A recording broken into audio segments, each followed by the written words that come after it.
Welcome! In this video, we'll guide you through the simple steps to remove a bookmark from your history on Google Chrome using the latest update.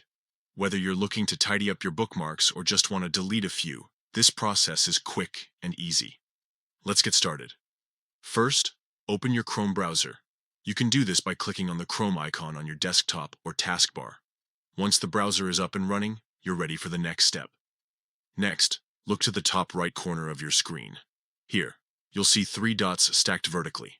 Click on these dots to open a drop-down menu. This menu gives you access to various settings and options within Chrome.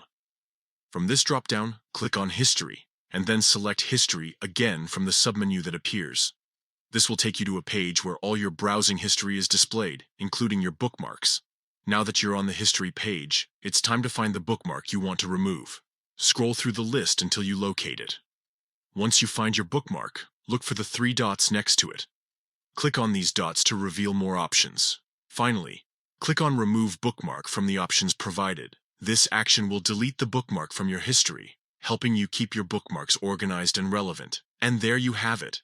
Removing a bookmark from your history in Google Chrome is that simple. If you follow these steps, you'll have a cleaner and more efficient browsing experience in no time. Thank you for watching. If you found this guide helpful, please give us a thumbs up and subscribe for more tips and tricks on using Google Chrome effectively. Happy browsing!